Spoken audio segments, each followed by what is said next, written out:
Jake Miller was tired. He had been flying his cargo ship for 3 weeks without a proper rest.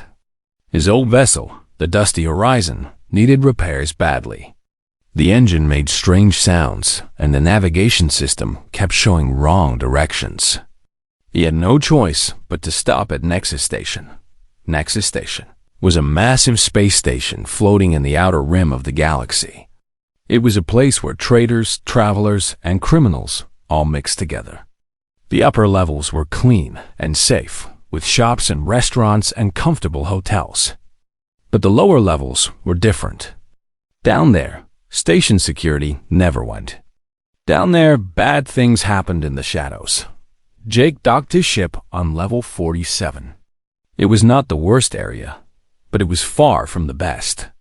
He paid the docking fee and walked into the station. The air smelled of metal and old fuel. Lights flickered above his head. People of many different species walked past him. Some were tall with green skin. Others were short with many arms. Jake had seen all kinds of aliens in his 10 years of space travel. He found a repair shop run by a 4-armed creature named Grix. Grix looked at Jake's ship and shook his large head. 3 days minimum. Grix said in a rough voice, "Your engine is falling apart. How are you still flying?" Jake sighed. "Just fix it. I will pay whatever you ask." With nothing else to do, Jake decided to explore the station. He bought some food from a small vendor and ate while walking. The station was busy with activity. Ships came and went constantly. Announcements played in dozens of languages. As evening came, Jake found himself wandering into the lower decks. He did not plan to go there. He simply walked and walked until the lights became dimmer and the crowds became thinner. The walls here were old and dirty. Pipes leaked strange fluids. The people he saw moved quickly, avoiding eye contact. Jake knew he should turn back. This was not a safe place. But something kept him walking forward. Maybe it was boredom. Maybe it was curiosity. He did not know. Then he heard it. A soft cry. Like someone in pain. It came from behind a large metal door marked with warning signs. The door led to an old storage area that looked abandoned. Jake stopped walking. He listened carefully. The sound came again. It was definitely a voice. Someone was crying for help. Most people would have walked away. The lower decks were full of traps and tricks. Criminals used fake sounds to lure victims. Jake knew this. He had survived in space long enough to know when to mind his own business. But this sound was different. It was too weak, too desperate. It did not sound like a trap. It sounded like genuine suffering. Jake looked around. The corridor was empty. No one was watching. He approached the door and pressed his ear against the cold metal. The crying continued inside. He tried the door handle. It was locked with an electronic seal. Jake pulled out his multi-tool from his belt. He had learned many skills during his years as an Earth Marine. Breaking locks was one of them. Within 2 minutes, the seal clicked open. The door slid aside with a grinding noise. Jake stepped into darkness. His eyes adjusted slowly. The storage room was large and filled with old containers and broken equipment. Dust covered everything. The air was stale and smelled bad.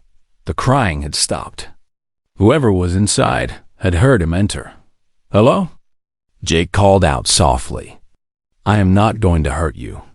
I heard someone crying. Silence. Then a small whimper from the far corner. Jake walked carefully between the containers. His heart beat faster. He did not know what he would find. As he rounded a large crate, he saw her. She was young, maybe equivalent to a human teenager. Her skin was pale blue, almost glowing in the dim light. Her hair was white like fresh snow. Her eyes were silver and filled with tears. She wore torn clothes that were once probably beautiful. And she was bound. Energy restraints locked her wrists and ankles together. A metal collar wrapped around her thin neck. She sat on the cold floor, shaking with fear as she looked at Jake. Jake had seen many terrible things in his life. He had fought in wars. He had watched friends die. But seeing this young alien girl, bound and afraid, broke something inside him. "It is okay," he said gently, kneeling down to her level. "I am not with them. Whoever did this to you, I am not one of them." The girl stared at him. Her silver eyes studied his face. Jake noticed marks on her arms and neck. Someone had hurt her badly. Anger rose in his chest, hot and fierce. "My name is Jake," he continued. "I am human. I am going to help you." The girl opened her mouth. Her voice was weak and scratchy. "Please, help me." Jake nodded firmly. "I will. But first, I need to remove these restraints." "Hold still." He examined the energy cuffs on her wrists. They were high-quality restraints, the kind used by slavers and criminals. Jake felt sick. He knew exactly what this was. She was a trafficking victim. Using his multi-tool, Jake worked on the restraints. It took time because they were designed to shock anyone who tried to remove them. But Jake was patient and skilled. One by one, the cuffs fell away. When the collar finally clicked open, the girl gasped and touched her neck. "Can you stand?" Jake asked. The girl tried, but her legs were too weak. Jake gently helped her up, supporting her weight with his arm.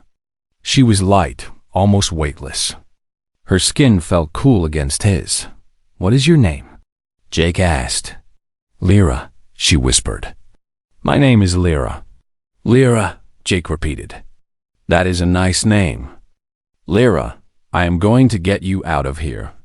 But I need to know who did this to you." Fear flashed in her silver eyes. "Bad people. They take my kind. Sell us. We are valuable." Jake understood. He had heard stories about certain alien species being trafficked across the galaxy. Species with special abilities were targeted by criminals and sold to wealthy buyers. "What species are you?" Jake asked as they walked slowly toward the door. "Valorian," Lyra answered. "We can feel emotions, share thoughts. Bad people want us for this power." Jake nodded. Valorians were known throughout the galaxy as empaths. They were peaceful beings who could sense and even transfer emotions. Some criminals used them as living lie detectors. Others kept them as exotic pets. The trade was illegal in most systems, but the Outer Rim had no real laws. They reached the door. Jake looked out into the corridor. It was still empty, but that could change any moment. Whoever had locked Lyra in that room would eventually return. "My ship is docked on level 47, Jake said. "Can you walk that far?" Lyra looked up at him with her silver eyes. "Why? Why are you helping me?" "You do not know me." Jake thought about her question. He could have walked away. He could have pretended not to hear her cries. It would have been safer, smarter, but that was not who he was. That was not what humans did. "Because leaving you here is not an option," Jake said simply. "Not for me. Not ever." A single tear rolled down Lyra's blue cheek. She nodded weakly. Together, they stepped out into the corridor and began the long journey to level 47. Jake did not know what dangers waited ahead. He did not know how powerful her captors were. He only knew one thing for certain. He was going to save this girl, no matter what it cost him. Jake and Lyra moved through the dark corridors of Nexus Station. Every shadow made Jake nervous. Every sound made him reach for the pistol on his belt. Lyra leaned against him, too weak to walk on her own. Her blue skin had turned pale, almost gray. She needed food and water badly. "How long were you in that room?" Jake asked quietly. "I do not know," Lyra whispered. "Days, maybe weeks. They only came to give me water, sometimes." Jake felt his anger grow stronger. What kind of monsters would treat a living being this way? He pushed the anger down. Now was not the time. He needed to focus on getting Lyra to safety. They reached a lift that would take them to the upper levels. Jake pressed the button and waited. The lift was slow and old. It made grinding noises as it moved. When the doors finally opened, Jake helped Lyra inside. He pressed the button for level 47. The lift began to rise. Jake watched the numbers change on the display. 23, 24, 25. Then the lift suddenly stopped. The lights flickered. A voice came through the speaker system. Jake Miller, human male, cargo hauler, former Earth Marine. Jake's blood went cold. Someone knew his name. Someone knew who he was. You have taken something that does not belong to you, the voice continued. It was deep and rough, like stones grinding together. The Valorian girl is property of Draven. Return her immediately, and you will be allowed to leave the station alive. Lyra started shaking. Draven, she breathed. He's the one who captured me. He is very dangerous. Jake looked at the lift controls. They were locked. He was trapped. Jake Miller, the voice said again, you have 60 seconds to respond. After that, my men will come and take the girl by force. You will not survive. Jake thought quickly. He could give up Lyra and save his own life. The smart thing would be to walk away. But he looked at her silver eyes, filled with terror, and he knew he could not do it. He pulled out his pistol and shot the speaker system. The voice cut off immediately. Then he aimed at the lift control panel and fired again. Sparks flew everywhere. The lift shuddered and then began moving again. Hold on, Jake told Lyra. The lift reached level 47 and the doors opened. Jake grabbed Lyra and ran. His ship was docked at Bay 12. They needed to reach it before Draven's men caught them. The corridors were crowded with travelers and traders. Jake pushed through them, pulling Lyra along. People shouted at him angrily. He ignored them. Only one thing mattered right now. Behind them, Jake heard heavy footsteps. He looked back and saw 3 large aliens running after them. They wore black armor and carried weapons. Draven's enforcers. Faster, Jake urged Lyra. They turned a corner and nearly crashed into a group of merchants. Jake dodged around them and kept running. Bay 12 was close. He could see the signs pointing toward it. A shot flew past his head and hit the wall. Sparks exploded from the impact. The enforcers were shooting at them in a crowded area. They did not care about innocent people. They only wanted Lyra. Jake fired back without stopping. His shot hit one enforcer in the leg. The alien fell with a loud cry. The other 2 kept coming. They reached Bay 12. Jake's ship, the Dusty Horizon, sat waiting. It was old and ugly, but it was his home. He slapped the entry panel and the ramp lowered. Get inside, Jake told Lyra. Strap into a seat. Now. Lyra ran up the ramp. Jake turned to face the 2 remaining enforcers. They were getting closer, weapons raised. Jake aimed carefully and fired. His first shot hit one enforcer in the chest. The alien dropped. The second enforcer returned fire. Jake felt a burning pain in his shoulder. He had been hit, but he did not stop. He fired again, and the last enforcer went down. Blood dripped from Jake's wound as he ran up the ramp. He hit the button to close it and rushed to the cockpit. His hands moved across the controls, starting the engines. The ship hummed to life. Come on, old girl, Jake muttered. Do not fail me now. The station's docking clamps released. Jake pulled back on the controls, and the Dusty Horizon lifted off the platform. Through the window, he saw more of Draven's men arriving at the bay.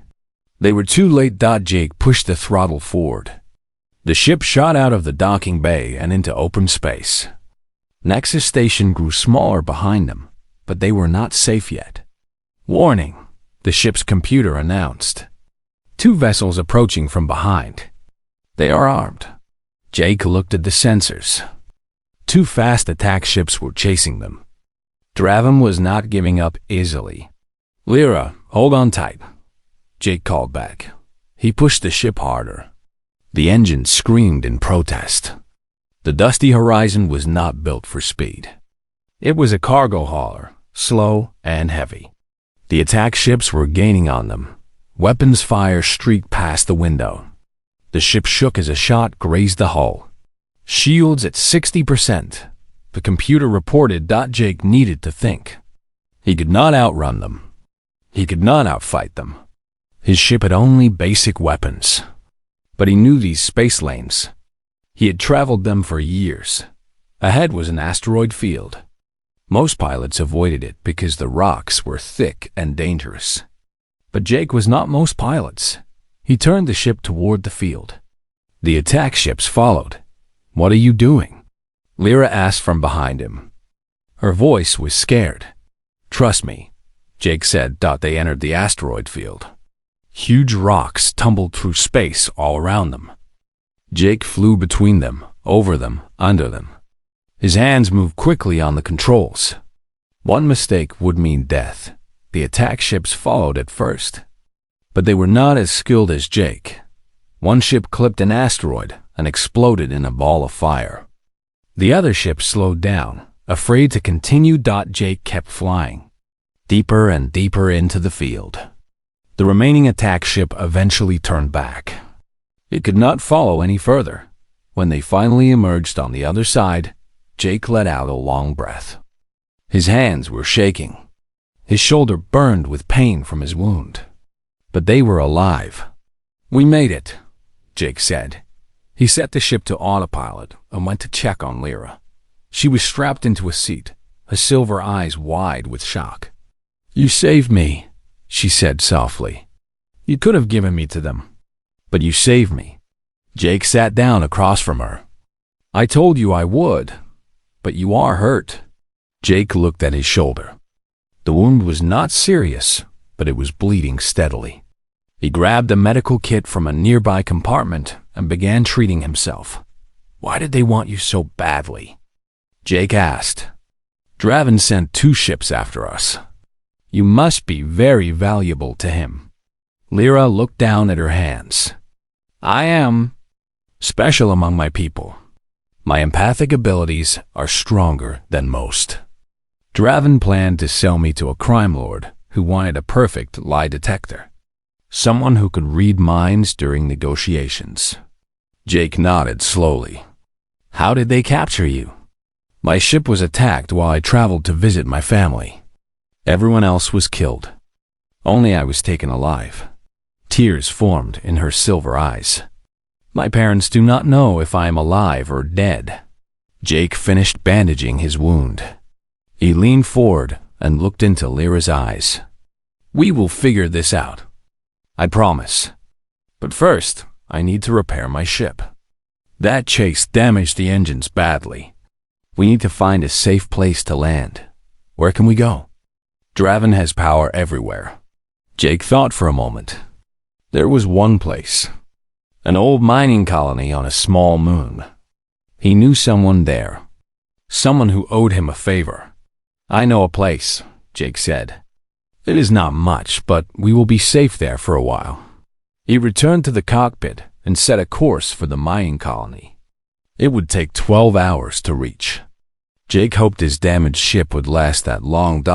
As they flew through the darkness of space, Lyra came and sat in the co-pilot seat. She was still weak, but color was returning to her blue skin. Jake had given her food and water from his supplies. "Jake," she said quietly. "Yes? There are others. Other Valorians. Draven keeps them on his main ship. They are waiting to be sold." Jake felt his chest tighten. "How many?" "At least 10. Maybe more. They are suffering. I could feel their pain when I was captured." Jake stared at the stars ahead. He had saved one person. But there were more. More innocent lives being destroyed by a monster named Draven. He did not know what to do. He was just one man with an old ship and a wounded shoulder. What could he possibly do against a powerful crime lord? But as he looked at Lyra, at the hope in her silver eyes, he knew he could not ignore the others. Not now, not ever. One step at a time, he told himself. First, reach the mining colony. Repair the ship. Then figure out what to do next. The dusty horizon flew on through the endless night, carrying a human and an alien girl toward an uncertain future. The mining colony appeared through the cockpit window like a small gray dot on the surface of a dusty moon. It was not a beautiful place. The buildings were old and covered with dust. Mining equipment lay scattered everywhere. Only a few hundred people lived here, mostly workers and outcasts who had nowhere else to go. Jake guided the damaged, dusty horizon toward the landing pad. The engines coughed and sputtered. Warning lights flashed across the control panel. They had barely made it. "This is the safe place?" Lyra asked, looking at the dreary colony below. "Safe enough," Jake replied. "Nobody important comes here. Nobody cares about this moon. That makes it perfect for hiding." The ship landed with a heavy thud. Jake shut down the engines and sat back in his seat. Every bone in his body ached. His shoulder wound had stopped bleeding, but it still hurt badly. He needed rest. But first, he needed to find Emma. Emma Torres was a mechanic. She had worked on starships for 30 years. There was no engine she could not fix, no system she could not repair. Jake had met her 5 years ago when his ship broke down near this colony. She had saved him then. He hoped she would save him again. They left the ship and walked into the colony. The air was thin and dusty. People stared at them as they passed. A human and a Valorian together was an unusual sight. Jake kept his hand near his pistol, ready for trouble. The repair shop was at the edge of the colony. It was a large building made of metal sheets and old parts. Smoke rose from a chimney on the roof. The sound of machines came from inside. Jake knocked on the door. A moment later, it opened. Emma Torres stood there. She was a woman in her 50s with gray hair and strong arms. Grease covered her hands and clothes. Her eyes were sharp and intelligent. When she saw Jake, her face showed surprise. "Jake Miller," she said. "I never thought I would see you again." "Hello, Emma. I need your help." Emma looked at Lyra, then back at Jake. She noticed his wounded shoulder and the exhaustion in his eyes. Without asking questions, she stepped aside and let them in. The inside of the shop was warm and messy. Engine parts covered every surface. Tools hung on the walls. A small living area occupied one corner with a bed and a cooking unit. "Sit down before you fall down," Emma ordered Jake. She brought water for both of them and some food. Lyra ate hungrily. She had not had a proper meal in weeks. "Now," Emma said, sitting across from them, "tell me everything." Jake told her the whole story. Finding Lyra in the storage room. The escape from Nexus Station. The chase through the asteroid field. Draven and his trafficking operation. When he finished, Emma's face was dark with anger. "Draven." She said the name like a curse. "I know that name. He's one of the worst criminals in the Outer Rim. You made a powerful enemy, Jake. I know. He will not stop looking for you." "Or for her." Emma nodded toward Lyra. "Valorians are worth a fortune on the black market. He will hunt you across the galaxy." Jake nodded slowly. "I know that too. But I could not leave her there. I could not walk away." Emma studied him for a long moment. Then she smiled slightly. "You always were a fool, Jake Miller. A brave fool, but a fool." She stood up. "Let me look at your ship. I will see what I can do." While Emma worked on the dusty horizon, Jake rested on a cot in the corner of the shop. Lyra sat nearby, watching him with her silver eyes. "You should sleep," she said. "I cannot sleep. Too much on my mind." Lyra was quiet for a moment. Then she spoke again. "I can feel your emotions, Jake. Your worry, your fear, but also your determination. You feel things very strongly for a human." Jake looked at her. "Is that strange? Humans are known as emotional beings, but you are different. Your feelings are louder, clearer. When you decided to save me, I felt it. Your whole being committed to that choice. No hesitation. No doubt." Jake did not know what to say. He had never thought about his emotions that way. "It scared Draven's men," Lyra continued. "When you fought them, I could feel their fear. They did not understand a creature who would risk death for a stranger. It confused them." Before Jake could respond, the door opened. A man walked in.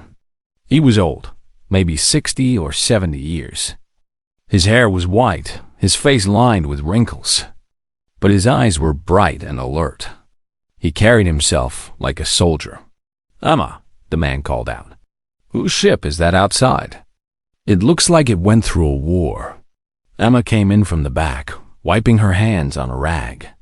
"Tom, this is Jake Miller, an old friend. Jake, this is Tom Bradley. He lives here at the colony." Tom looked at Jake with interest. "Miller, I heard that name before. Were you not a Marine? Served in the frontier wars?" Jake nodded. "A long time ago. I was Navy," Tom said. "Flew fighters for 20 years before I retired." His eyes moved to Lyra. "A Valorian. You do not see many of them out here." "She was being trafficked," Jake explained. "I got her out." Tom's expression changed. His jaw tightened and his hands clenched into fists. "Traffickers," he spat. "The lowest scum in the galaxy." There was pain in his voice. Jake noticed it immediately. "Tom lost his daughter to traffickers," Emma said quietly. 15 years ago. She was taken from a transport ship. He never found her." The old man's eyes glistened with unshed tears. "I searched for 10 years. Spent every credit I had. But she was gone. Disappeared into that dark world and never came back." Jake felt a deep sadness wash over him. He looked at Lyra and saw tears running down her blue cheeks. She was feeling Tom's pain through her empathic abilities. "I am sorry," Jake said. It seemed inadequate, but he did not know what else to say. Tom shook his head and composed himself. "That was a long time ago. Nothing can be done now." He looked at Lyra again. "But you saved this one. That matters. That matters a great deal." The four of them sat together as evening came. Emma reported that the ship needed 2 days of repairs. The engines were badly damaged, and the hull had several small breaches. Until the work was done, they were stuck on the colony. Lyra told them about the other Valorians still held by Draven. She described the ship where they were kept, a massive vessel called the Iron Maw. It served as Draven's headquarters and prison. At least 12 of her people remained there, waiting to be sold. "We should rescue them," Lyra said. "We cannot leave them to suffer." Jake shook his head. "I want to help. But the Iron Maw is a fortress. Draven has hundreds of men. We would need an army to attack it. Or a small team with a good plan," Tom said suddenly. Everyone looked at him. "I have been doing nothing for 15 years, Tom continued. Waiting to die on this dusty moon. Regretting that I could not save my daughter." He looked at Jake with fierce determination. "Maybe I cannot bring her back, but I can help save these people. I can do something that matters before I die." "Tom," Emma started. "I am old, not useless," Tom interrupted. "I can still fly. I can still fight if needed." Jake considered the old man's words. Then he looked at Emma.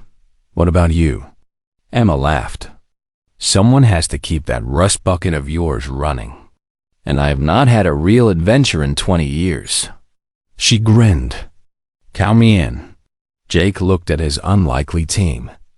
An old mechanic, a retired pilot, a traumatized alien girl, and himself, a cargo hauler with a wounded shoulder and a beat-up ship.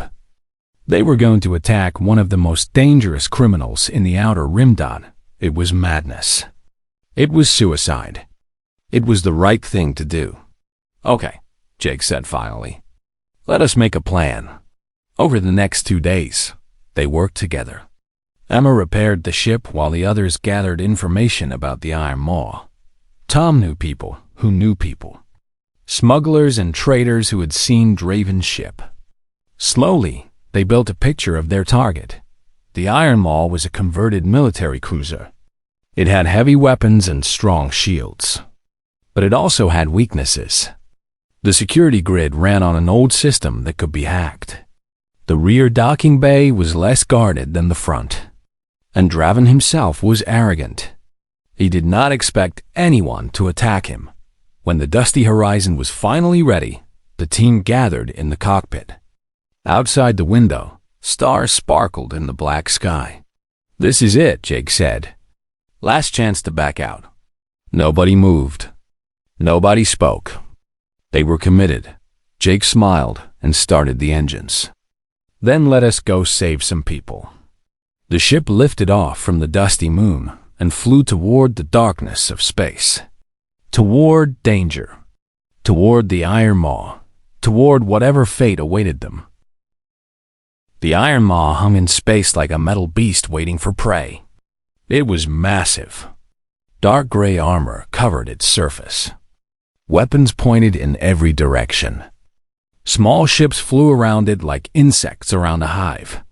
This was Draven's fortress, his kingdom, and Jake was going to break into it. The dusty horizon floated behind a small moon, hidden from the Iron Maw's sensors. Inside the cockpit, the team reviewed their plan one final time. Emma will approach the Iron Maw in the cargo pod, Jake explained. She will pretend to be a trader selling supplies. Once she gets close enough, she will hack into their security grid and shut it down for exactly 5 minutes. Emma nodded. She was calm and focused. The cargo pod was small and slow, nothing that would alarm Draven's guards. While the security is down, Tom will fly the dusty horizon toward the front of the ship. He will draw their attention and their fire. Tom grinned. Been a while since I played decoy. Should be fun. That leaves me, Jake continued. I will use our small shuttle to approach from the rear. The back docking bay will be unguarded when security goes down.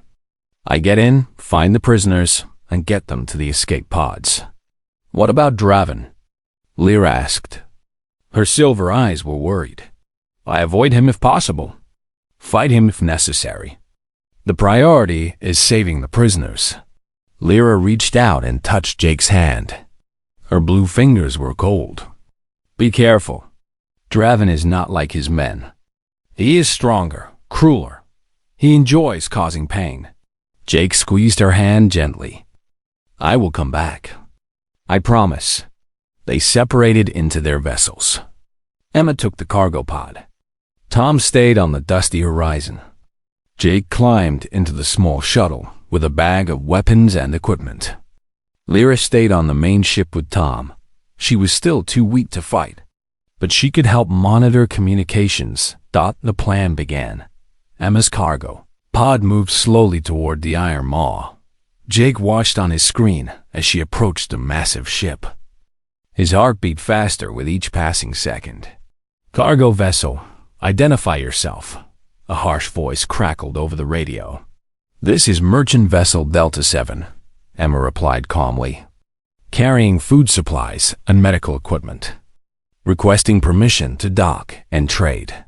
There was a long pause. Jake held his breath. Permission granted, Delta 7. Proceed to docking bay 4. Emma was in. Minutes passed. Jake watched the Iron Maw on his sensors. Nothing seemed wrong. The patrol ships continued their routes. The weapons remained still. Then Emma's voice came through the private channel. Security grid is down. You have 5 minutes starting now. Jake pushed the throttle forward. The shuttle shot toward the Iron Maw's rear section.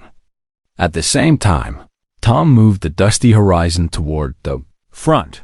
Alarms started blaring on the Iron Maw. They had detected the dusty horizon approaching.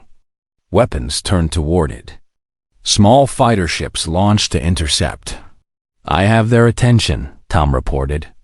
Go, Jake. Go now. Jake flew the shuttle into the shadow of the Iron Maw. Without the security grid, no sensors detected him. He found the rear docking bay and guided the shuttle inside.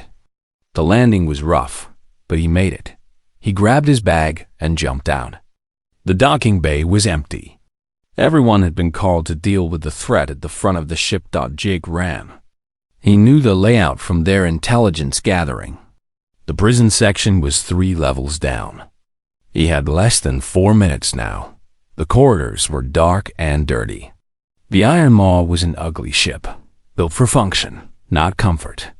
Jake moved quickly, staying alert for guards. He passed storage rooms and crew quarters. Nobody challenged him. He reached a stairway and went down. 2 levels. 3 levels. The air grew colder. This was the prison section. A guard stood at the entrance. He was big, with scaly green skin and 4 arms. Jake did not hesitate. He attacked before the guard could react. 3 quick strikes and the guard was down. Jake searched the guard and found a key card. He used it to open the prison door. Inside, his heart broke at what he saw. Cells lined both walls. Inside each cell, a Valorian sat or lay on the floor. Their blue skin was pale and sickly. Their silver eyes were dull and lifeless. They looked like ghosts. Like hope had been beaten out of them completely. Jake ran to the first cell and used the key card to open it. A young Valorian male looked up at him with confusion. I am here to rescue you, Jake said. All of you. Come on, get up. The Valorian stared at him. You are human? Yes, now move. We did not have much time. Jake opened cell after cell. 12 Valorians in total. Some were so weak they could barely walk. Jake helped them, supporting them, encouraging them. The escape pods are 1 level up, Jake told them. Follow me. They moved as a group through the corridors. The Valorians were slow, but Jake stayed patient. He would not leave anyone behind. A shout came from behind them. Guards had discovered the empty cells. Jake heard footsteps running toward them. Keep moving, Jake ordered. Do not stop. He turned to face the approaching guards. 3 of them, big and armed. Jake raised his weapon and fired. The first guard fell. The second returned fire. Jake dodged behind a corner as shots hit the wall near his head. He leaned out and fired again. The second guard went down. The third guard was smarter. He threw something round and metal. A grenade. Jake grabbed it and threw it back. The explosion knocked the guard off his feet. Jake did not wait to see if he was dead. He ran after the Valorians. They reached the escape pods. Jake began loading the weakest ones first. The pods were small, meant for 2 or 3 people. He would need multiple launches. Get in, Jake urged them. These pods will take you to a safe location. My friends are waiting. One by one, the Valorians entered the pods. Jake launched them as soon as they were full. 6 pods. 10 Valorians saved. 2 remained. A young female who reminded Jake of Lyra, and a young male who looked familiar. Thank you, the male said. His voice was weak but grateful. Thank you for coming for us. You can thank me when we are safe, Jake replied. Get in the pod. A slow clapping sound echoed through the corridor. Jake turned. A figure stood at the end of the hallway. He was tall, taller than any human. His skin was dark red, like dried blood. His eyes were yellow and filled with cruel amusement. Muscles bulged under his tight clothing. He wore no armor, no weapons visible. "Impressive," the figure said. His voice was deep and smooth. "A single human causes all this chaos on my ship. I am almost impressed." Jake raised his weapon. "Draven," the crime lord smiled, showing sharp teeth. "You know my name. Good. Then you know what I am capable of. You know you cannot win. Get in the pod," Jake told the two remaining Valorians without looking at them. "Launch it. Now." "But what about you?" the female asked. "I will find another way out. Go." The Valorians hesitated, then climbed into the pod. Jake heard it launch behind him. 12 saved. His mission was complete. Now he just had to survive. Draven walked toward him slowly. Each step was confident, relaxed. He was enjoying this. "You killed my men. You stole my property. You cost me a fortune." Draven's smile faded. "For that, I will make your death very slow." Jake fired his weapon. The shot hit Draven in the chest. Nothing happened. Draven looked down at his chest where the shot had struck. Not even a mark. He looked back at Jake with amusement. "My species is very tough skin. Your little gun cannot hurt me." Jake dropped the gun. "Then I guess I will have to do this the hard way." Draven laughed. "A human wants to fight me with bare hands? You are either very brave or very stupid." "Probably both," Jake admitted. They fought. Draven was strong. Stronger than anyone Jake had ever faced. His punches felt like being hit by a speeding vehicle. His grip was like iron. Within seconds, Jake was bleeding from a cut above his eye. But Jake was fast. He ducked under Draven's swings. He struck at weak points, throat, eyes, knees, places where even tough skin could not protect. Draven roared in anger as Jake landed a solid kick to his knee. The crime lord stumbled. Jake pressed the attack, hitting him again and again. "Why do you fight so hard?" Draven demanded, grabbing Jake and throwing him against the wall. "They are not even your species. What do you gain from this?" Jake pulled himself up from the floor. Blood dripped from his mouth.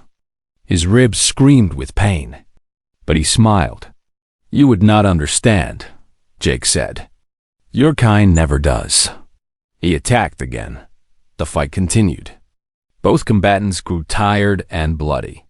Jake was hurt badly, but he refused to fall. Every time Draven knocked him down, he got back up. Then Jake saw it. Emma's voice came through his earpiece. "Jake, I triggered the reactor. It is going to overload in 3 minutes. Get out of there." The ship shuddered. Alarms began screaming. Emergency lights flashed red. The Iron Maw was going to explode. His yellow eyes widened. For the first time, Jake saw fear in them. "You destroyed my ship." Draven breathed. "We destroyed everything." Jake replied. He grabbed a metal pipe from the floor and swung it with all his remaining strength. It connected with Draven's head. The crime lord stumbled and fell. Jake ran. He ran faster than he had ever run in his life. The ship was coming apart around him. Explosions echoed through the corridors. Walls cracked and burst. He reached the docking bay where his shuttle waited. He jumped inside and launched. Behind him, the Iron Maw began to break apart. Fire and debris flew in all directions. Jake flew away from the dying ship. Through his window, he watched the Iron Maw explode. A massive ball of flame lit up the darkness of Space Dot, and somewhere in that inferno, Draven burned. Jake slumped in his seat. He was exhausted, injured, but alive. The mission was complete. The shuttle drifted through space toward the dusty horizon. Jake could barely keep his eyes open. Pain filled every part of his body. Blood soaked his clothes. He had never been hurt this badly in his entire life. Through the window, he saw the dusty horizon approaching. Tom was flying it carefully, matching speed with the shuttle. A docking tube extended from the ship and connected to Jake's vessel. The airlock opened. Hands reached in and grabbed him. Tom and Emma pulled him out of the shuttle and carried him into the ship. Lyra was there too, her silver eyes filled with tears. "He's hurt badly," Emma said. "Get the medical kit now." They laid Jake on a bed in the small medical bay.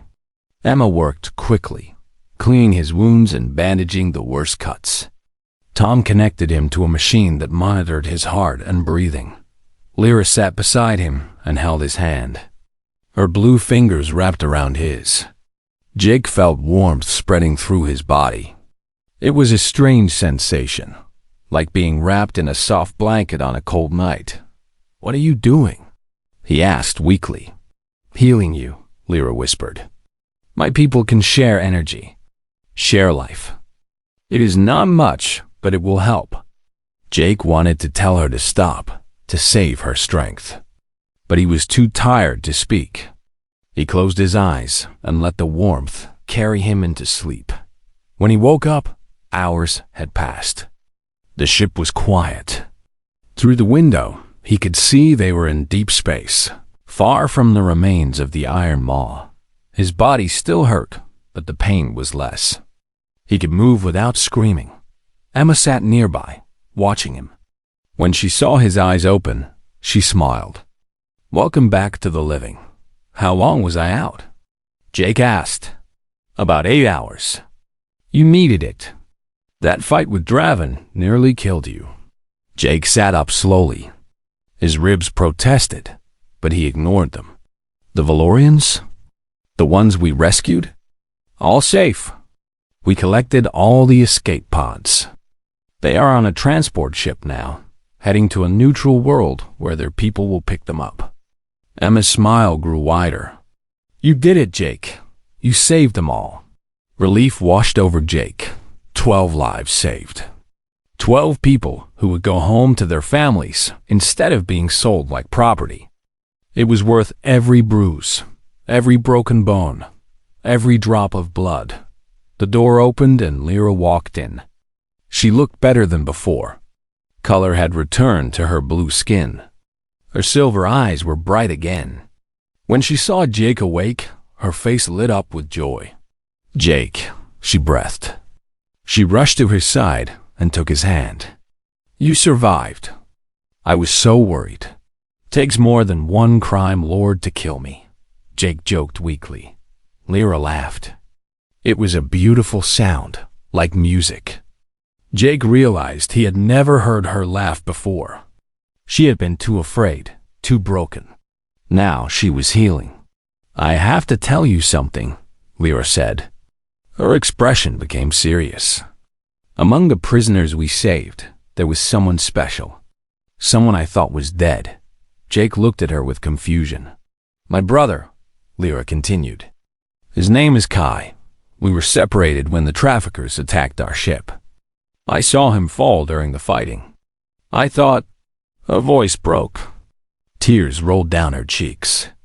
"I thought he was gone, but he survived. They kept him on the Iron Maw this time." Jake squeezed her hand. "I am glad you found each other again. It is because of you. All of it is because of you." Lyra leaned forward and touched her forehead to Jake's hand. It was a Valorian gesture, Jake realized. A sign of deep gratitude and respect. He felt another wave of warmth flow through him. Tom appeared at the door. The old pilot looked tired but happy. "We are receiving messages," he announced. "A lot of messages." They gathered in the cockpit. Tom activated the communication system. Messages filled the screen. Dozens of them. Then hundreds. Word had spread. The rescue of the Valorians from the Iron Maw was now known across the Outer Rim. The destruction of Draven's ship had been seen by many. Everyone was talking about the humans who had done it. One message was from the Valorian government. They thanked the crew of the Dusty Horizon for saving their people. They offered a reward and sanctuary on their home world. Another message was from a group of freed slaves on a distant planet. They praised the humans for striking against the traffickers. They asked if more help was coming, more messages. From species Jake had never heard of. From planets he had never visited. All of them asking the same thing. Who were these humans? Why did they do this? Were there more like them? This is amazing, Emma said. We are famous. Infamous, more likely, Tom replied with a laugh. Every criminal in the galaxy will be looking for us now. Jake stared at the messages. He had never expected this. He had only wanted to save one girl from a storage room. Now he was somehow a symbol. A beacon. Look at this one. Lyra pointed at the screen. It was a report from a news service. Jake read it slowly. The story described the raid on the Iron Maw. It described Draven's death. It described the human who had fought the crime lord alone and won.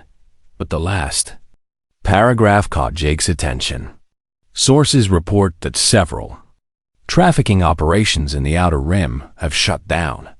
Following the destruction of the Iron Maw, criminal organizations fear that more humans may target them. One anonymous crime lord was quoted saying that attacking human ships or citizens is now too risky. The retaliation is not worth the profit. Jake read the words again. He could not believe it. The rescue had changed things. Not just for the 12 Valorians they saved, but for everyone. They are scared, Emma said quietly. They are actually scared of us. Tom nodded. Humans have a reputation. We do not give up. We do not forget. Cross us, and we will come for you. No matter how long it takes. No matter how far we have to go. Jake thought about his fight with Draven. The crime lord had been stronger, tougher. By all logic, Jake should have lost.